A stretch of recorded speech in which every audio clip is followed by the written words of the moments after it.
প্রধানমন্ত্রী তারেক রহমান রাজধানীতে নারীদের জন্য আলাদা বাস সার্ভিস চালুর নির্দেশ দিয়েছেন। আজ সোমবার সচিবালয়ে সড়ক পরিবহন ও সেতু মন্ত্রী শেখ রবিউল ইসলামকে প্রধানমন্ত্রী এই নির্দেশ দেন। এ তথ্য জানিয়েছেন প্রধানমন্ত্রীর অতিরিক্ত প্রেস সচিব আতিকুর রহমান রুমন। তিনি বলেন, প্রধানমন্ত্রীর সঙ্গে দেখা করেছেন সড়ক পরিবহন ও সেতু মন্ত্রী। এ সময় তারেক রহমান সড়ক পরিবহনের বর্তমান অবস্থা সম্পর্কে রবিউল ইসলামের কাছ থেকে তথ্য নেন এবং প্রয়োজনীয় নির্দেশনাও দিয়েছেন। আতিকুর রহমান রুমন আরও বলেন, প্রধানমন্ত্রী রাজধানীতে নারী বাস সার্ভিস চালুর জন্য মন্ত্রীকে নির্দেশ দিয়েছেন। জুলাই জাতীয় সনদের প্রতি সম্মান রেখে এবং রাজনৈতিক সমঝোতার অংশ হিসেবে প্রধান বিরোধী দল থেকেই জাতীয় সংসদের ডেপুটি স্পিকার নির্বাচিত করা হবে বলে জানিয়েছেন স্বরাষ্ট্রমন্ত্রী সালাউদ্দিন আহমদ। তিনি জানান, এই বিষয়ে প্রধান বিরোধী দলকে প্রার্থী ঠিক করার জন্য সরকারের পক্ষ থেকে মৌখিকভাবে প্রস্তাব দেওয়া হয়েছে। সোমবার দুপুরে প্রধানমন্ত্রীর সঙ্গে বৈঠকের পর সাংবাদিকদের এক প্রশ্নের জবাবে স্বরাষ্ট্রমন্ত্রী এই তথ্য জানান। মন্ত্রী বলেন, জুলাই জাতীয় সনদের প্রতি সম্মান রেখে এবং রাজনৈতিক সমঝোতার দলিল হিসেবে ঐক্যমতের ভিত্তিতে এর বাস্তবায়ন এখন থেকে শুরু করতে চায় সরকার।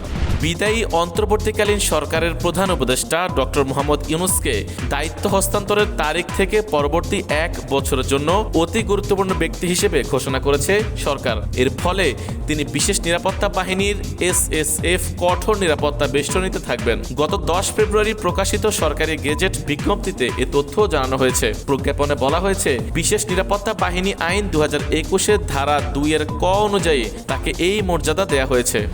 ভারত ও বাংলাদেশের মধ্যে ভিসা কার্যক্রম দ্রুত স্বাভাবিক হবে বলে আশাবাদ ব্যক্ত করেছেন ভারতীয় হাই কমিশনার প্রণয় কুমার ভার্মা। সোমবার বাণিজ্যমন্ত্রী খন্দকার আব্দুল মুক্তাদিরের সঙ্গে বৈঠক শেষে সাংবাদিকদের সঙ্গে আলাপকালে তিনি এই আশাবাদ ব্যক্ত করেন। এর আগে বেলা 11:30টার দিকে মন্ত্রণালয়ে আসেন ভারতের হাই কমিশনার প্রণয় কুমার ভার্মা। বলেন, ভারত ও বাংলাদেশের মধ্যে গভীর বাণিজ্যিক সম্পর্ক রয়েছে। বাণিজ্য আরও সম্প্রসারণে নতুন সরকারের সঙ্গে যৌথভাবে কাজ করবে ভারত। ভিসা কার্যক্রমও দ্রুত স্বাভাবিক হবে।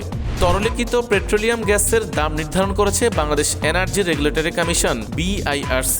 সোমবার 2রা মার্চ দাম অপরিবর্তিত রাখার এই ঘোষণা দেওয়া হয়। সন্ধ্যা 6টা থেকেই নতুন দাম কার্যকর হবে বলে জানিয়েছে সংস্থাটি। এক বিজ্ঞপ্তিতে BIRC জানায়, চলতি মার্চ মাসের জন্য ভোক্তা পর্যায়ে 12 কেজি LPG সিলিন্ডারের দাম 1341 টাকায় অপরিবর্তিত রাখা হয়েছে। গত মাসের 23 ফেব্রুয়ারি সবশেষ সমন্বয় করা হয় LP গ্যাসের দাম। সে সময় 12 কেজি সিলিন্ডারের দাম 15 টাকা কমিয়ে 1341 টাকা নির্ধারণ করা হয়েছিল।